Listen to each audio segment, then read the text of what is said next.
Приступаем к рассмотрению дела. Слово предоставляется обращающей стороне Усманалиевой Айнуре Мусаевне. Прошу вас пройти к трибуне. Спасибо большое, уважаемый Конституционный суд. Предметом ходатайства, как уже было отмечено судьей-докладчиком, является постановление правительства 2000 года, 24 марта 2000 года, и две статьи Трудового кодекса. Поскольку данные нормативные правоакты являются действующими, включены в Государственный реестр нормативных правовых актов, они как раз-таки сегодня и рассматриваются. Основанием для данного ходатайства явилось обнаружившая неопределенность в вопросе о том, соответствуют ли вышеуказанные две статьи Трудового кодекса, это 218 и 313 статья, и само постановление правительства 2000 года ряду статей Конституции Кыргызской Республики.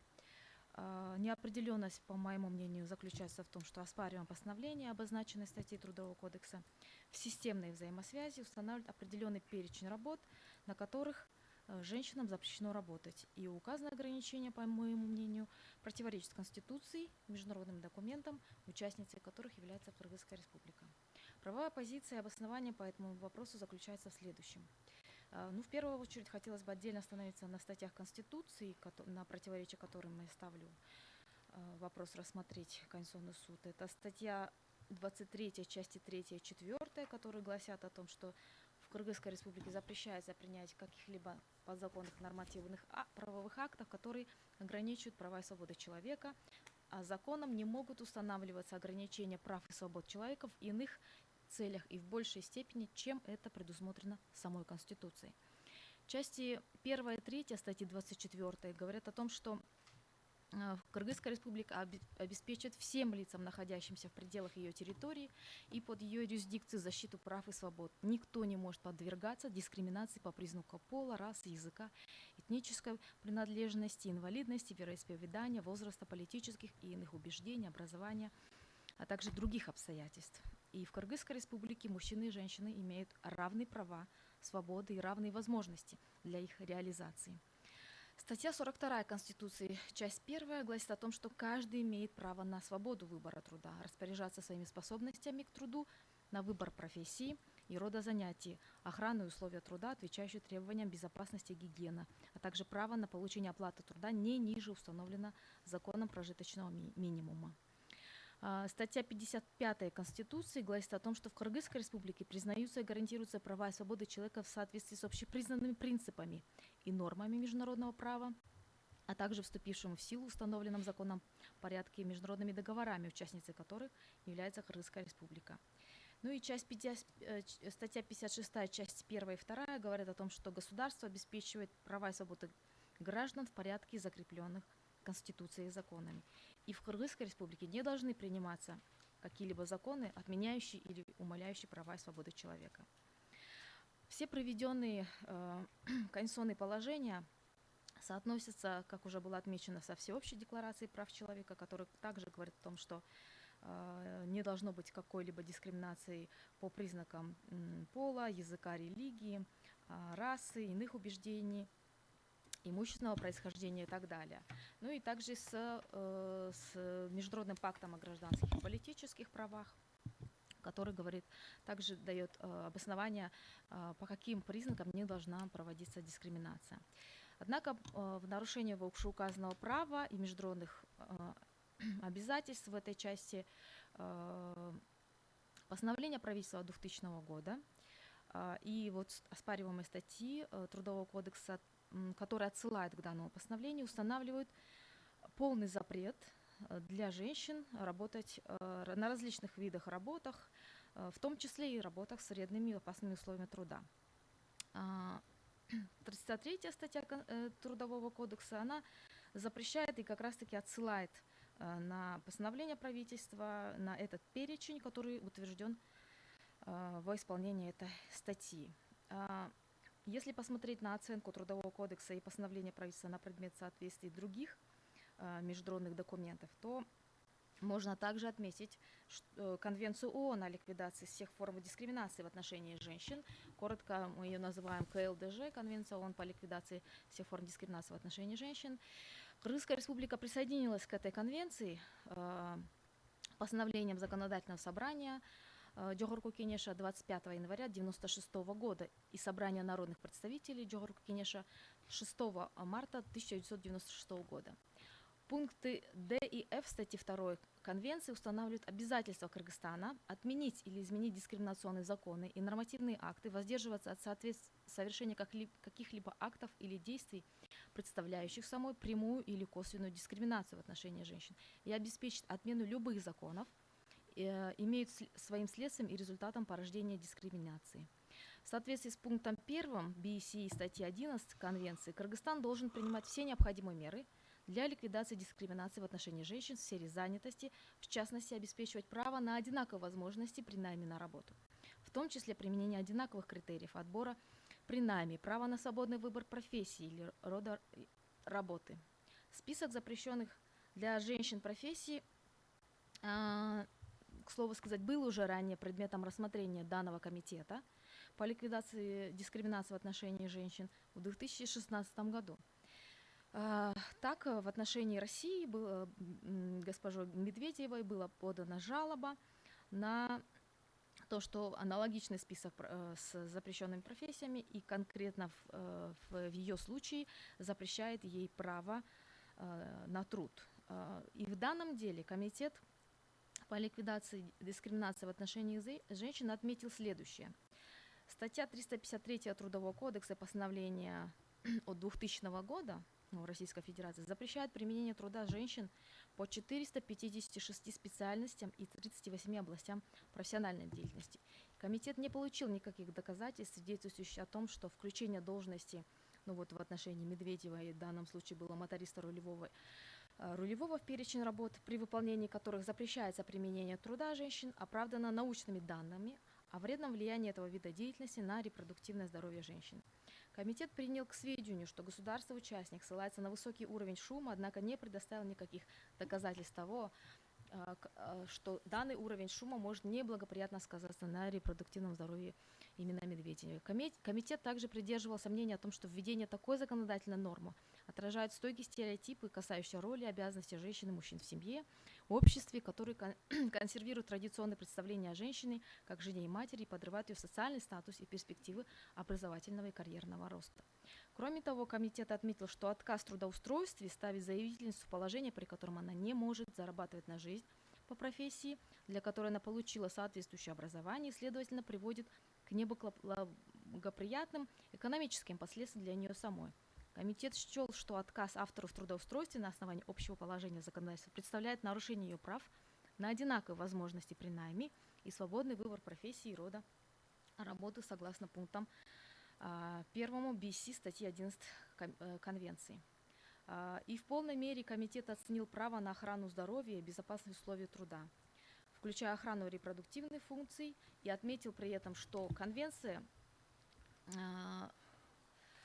пункты именно 1 статьи 11 Конвенции должны рассматриваться вместе со статьями 2 и 3. В соответствии с указанными положениями государство-участник обязуется обеспечить мужчинам и женщинам равные права, равные меры защиты репродуктивных функций и создать благоприятные условия труда во всех областях профессиональной деятельности. Вместо того, чтобы вводить запреты на использование труда женщин на определенных видах работы и оставлять решение вопроса о создании безопасных условий труда на усмотрение только работодателя. В тех случаях, когда государству-участнику нужно отклониться от описанного выше принципа, ему необходимо располагать серьезными медицинскими, социальными данными, свидетельствующими о необходимости обеспечения защиты беременности, материнства и иных гендерных факторов. И комитет отметил, что принятие перечня из более чем 456 профессий и 38 отраслей противоречит обязательствам государства, в данном случае участника конвенции, поскольку устанавливает разное обращение применительно к мужчинам и женщинам, и никоим образом не способствует трудоустройству женщин, основанному на дискриминационных стереотипах. Соответственно, комитет рекомендовал России в данном случае пересмотреть и внести изменения в статьи Трудового кодекса, а также пересмотреть постановление с целью дальнейшей его отмены. В отношении Кыргызстана комитет по ликвидации дискриминации в отношении женщин отметил, что и дал рекомендацию о том, что необходимо внести изменения в статьи 218 303 Трудового кодекса, которые ограничивают доступ женщин к некоторым категориям работ, и пересмотреть перечень производств работ, профессий и должностей с вредными и опасными условиями труда, на которых запрещается применение труда женщин в соответствии с постановлением правительства от 24 марта 2000 года. Содействовать доступу женщин в этом случае к таким производствам и рабочим местам, профессиям и должностям, и принять меры к тому, чтобы любые ограничения были соразмерными и применялись индивидуально, а не повсеместно и ко всем женщинам, без исключений. Кроме того, применительно к сегодняшнему делу необходимо отметить стандарты Международной организации труда. Кыргызстан стал членом МОД, Международной организации труда, в 1992 году и ратифицировал ряд конвенций Международной организации труда. В частности, Кыргызстаном была ратифицирована конвенция МОД от 1958 года о дискриминации в области труда и занятий за номером 111. Согласно статье 2 конвенции, Кыргызстан обязуется провозгласить и проводить национальную политику, направленную на обеспечение равенства возможностей и обращения в области труда и занятий с целью ликвидации всякой дискриминации в этой области. Согласно стандарту МОД, законодательство и законы в области охраны труда должны налагать на работодателя обязательства по обеспечению безопасных рабочих мест для всех работников, независимо от пола, и строго регулировать изначально вредные и опасные условия труда с целью максимально возможной защиты всех работников, независимо от пола. Комитет экспертов МОД по применению конвенции и рекомендаций неоднократно обращался к проблеме исключения женщин из некоторых категорий работ в Кыргызстане.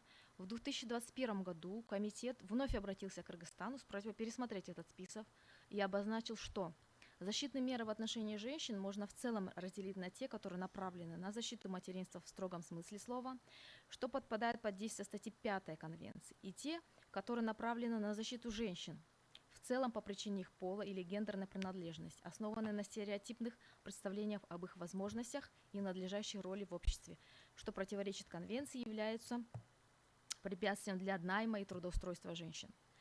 Комитет напоминает, что, по его мнению, положения, касающиеся защиты лиц, работающих в опасных или тяжелых условиях, должны быть направлены на защиту здоровья и безопасности как мужчин, так и женщин на рабочем месте, учитывая при этом гендерные различия в отношении конкретных рисков для их здоровья. Защитные меры для женщин должны определяться на основе результатов оценки рисков, свидетельствующих о наличии специфических рисков для здоровья или безопасности женщин.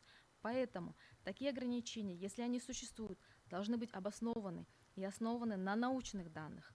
И если они действуют, должны периодически пересматриваться с учетом развития технологий, научного прогресса, чтобы определить, являются ли они по-прежнему необходимыми для целей защиты. Комитет также напоминает, что может возникнуть необходимость изучить, какие еще меры, например, улучшение охраны здоровья, как мужчин, так и женщин, обеспечение надлежащего транспорта и безопасность, а также социальных услуг необходимо для того, чтобы женщины могли получить доступ к соответствующим видам занятости наравне с мужчинами.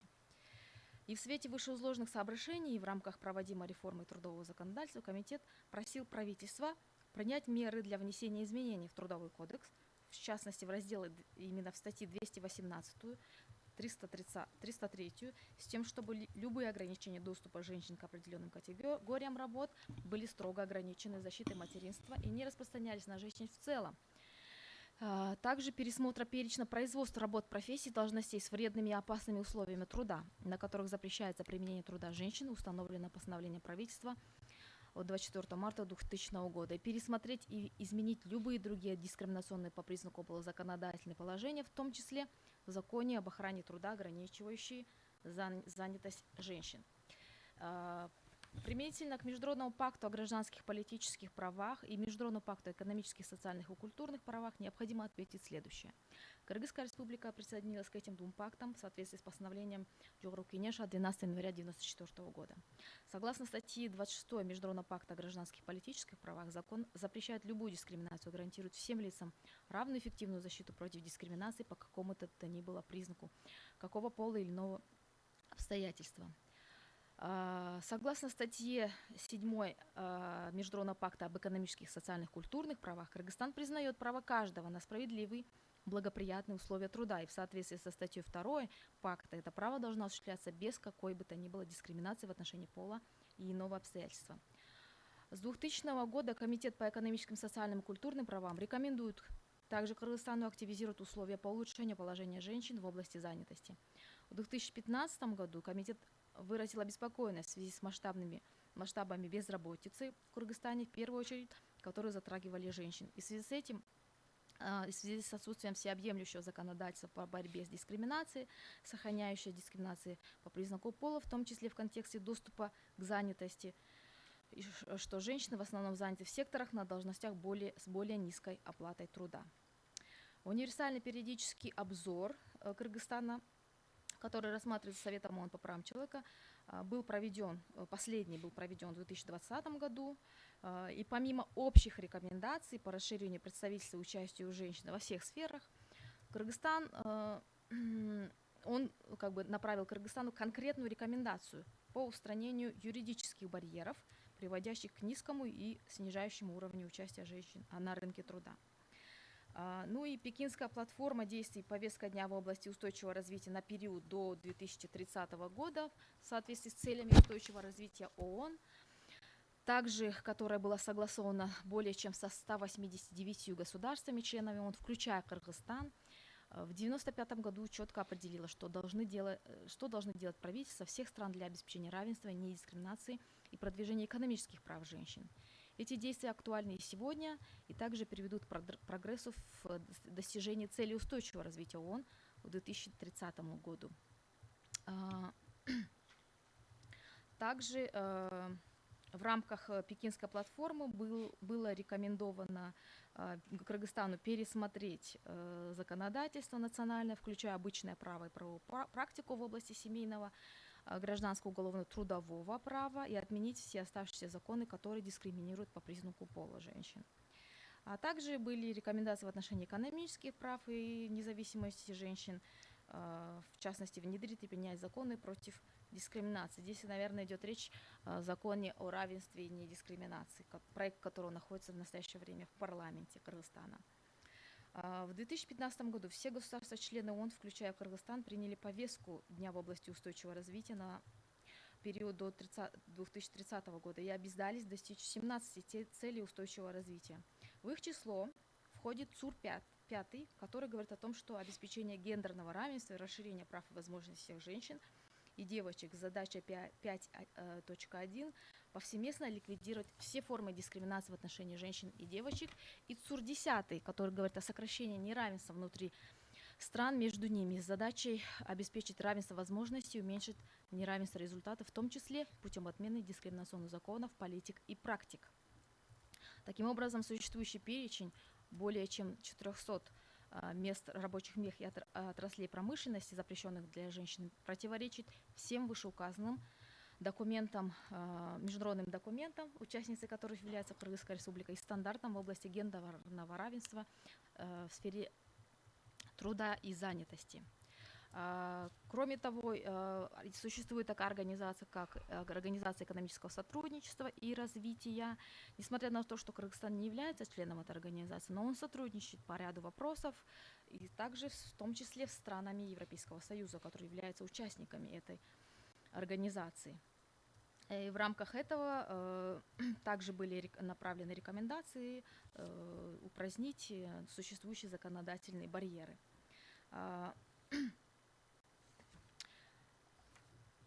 Необходимо также сказать небольшую историческую справку, дать о том, что оспариваемое постановление правительства Кыргызской республики от 24 марта 2000 года на самом деле является наследием, действительно, как было уже отмечено, Советского Союза, аналогом списка производств, профессий, работ с тяжелыми и вредными условиями труда, на которых запрещалось применение труда женщин, который был утвержден 25 июля 1978 года в СССР для всех стран Союза, и который состоял из нескольких десятков страниц и подробно определял все виды производств, профессий и работ, запрещенных для применения труда женщин.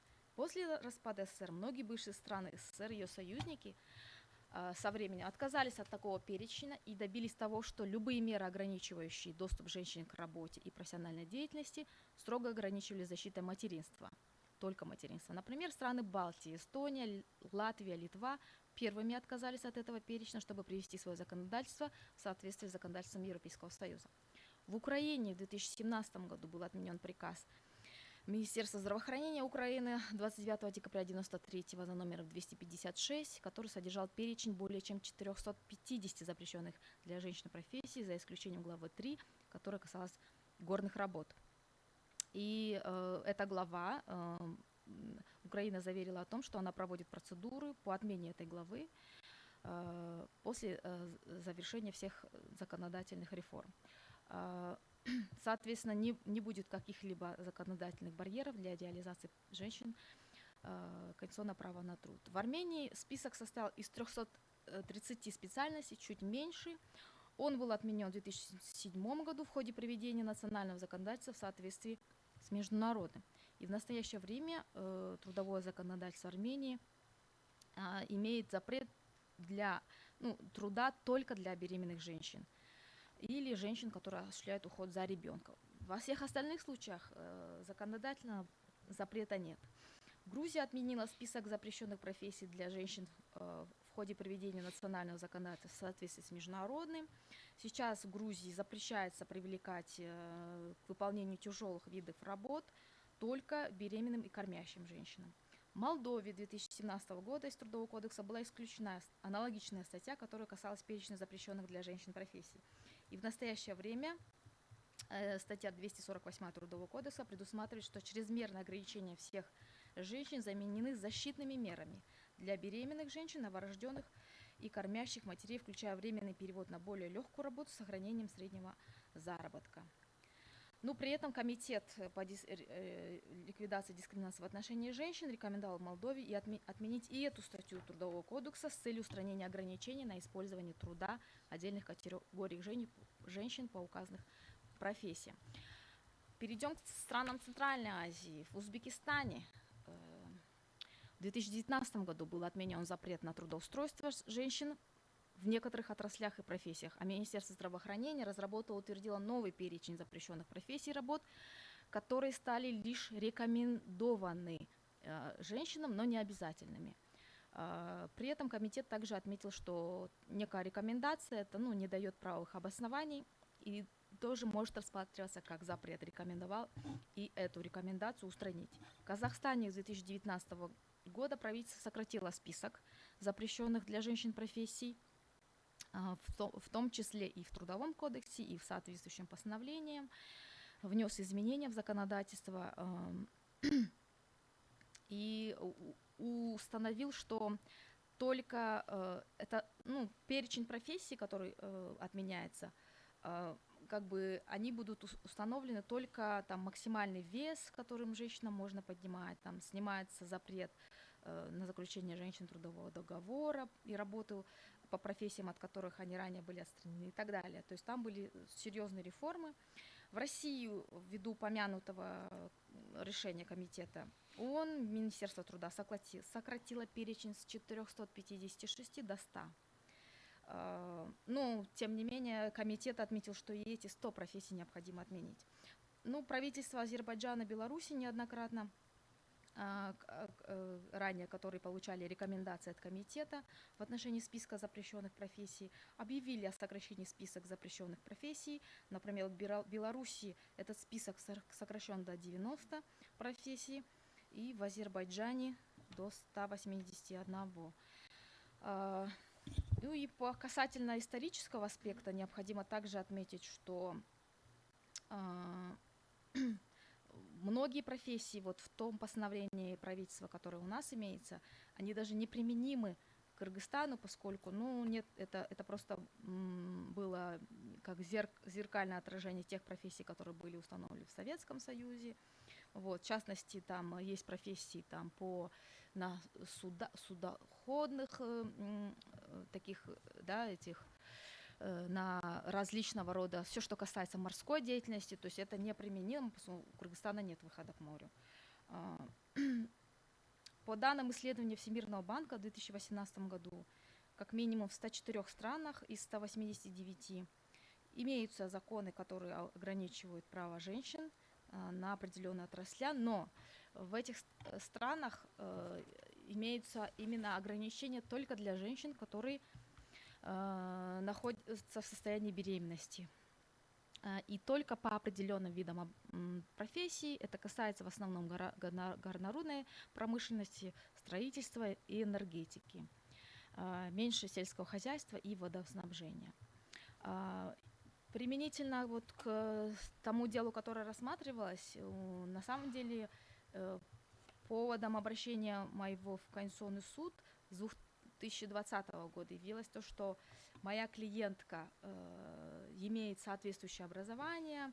В частности, она отучилась в профтехучилище, получила образование, и у нее присвоена ей профессия электромонтер по ремонту и обслуживанию электрооборудования, но при этом она не могла трудоустроиться, потому что получала отказы, и я попросила даже ее принести письменный отказ работодателя, это строительной компании, куда она хотела устроиться. При этом обоснование было только ссылка на указанный перечень и тот вид профессии, который касается ее, это электромонтер высотных работ. Вот, это получается у нас 19825, там, шифровка высотной работы, да, электромонтер. И, обратившись в Конституционный суд, мы получили отказ принятия к производству, и, соответственно, как бы, мы не обжаловали. На сегодняшний день существует еще ряд женщин, с которыми я общаюсь, они работают уже на других видах работ, в том числе на которые причислены якобы тяжелым, но на самом деле, работая с современными техническими возможностями, это не является по факту. И по сути получается так, что указанный запрет в Трудовом кодексе и постановления, они не работают. Вот в строительном компании Royal Construction существует женщина, вот работает, она работает на должности крановщицы, и это уже достаточно длительное время, она даже дала последнее там, свое интервью, как ее принимали на работу, и какие у нее барьеры существовали для того, чтобы она доказала свой профессионализм и качество своей работы. То же самое касается главного прораба, который работает в другой строительной компании. И таких, на самом деле, примеров очень много.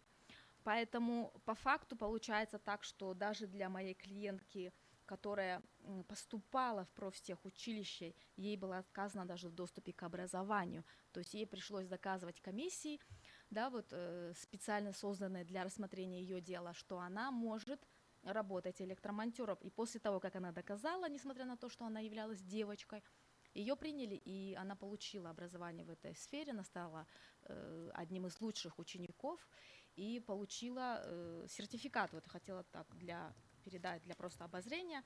Несмотря на то, что она не является заявительницей в этот раз в Конституционный суд, тем не менее человек добился доступа к образованию, но человек не может реализовать, потому что Трудовой кодекс и постановления также вносят неким образом ограничения для получения образования для женщин и девочек в этой области, в области этих запрещенных профессий. И тем не менее, она уже, получив образование, не могла реализовать свое конституционное право на труд. В заключение хотелось бы отметить, что в целом многие страны бывшего СССР и соседние государства со временем отказались от такого списка профессий, пересмотрели свое законодательство, чтобы любые меры, которые ограничивают доступ женщин к работе и профессиональной деятельности, были строго ограничены охраной материнства.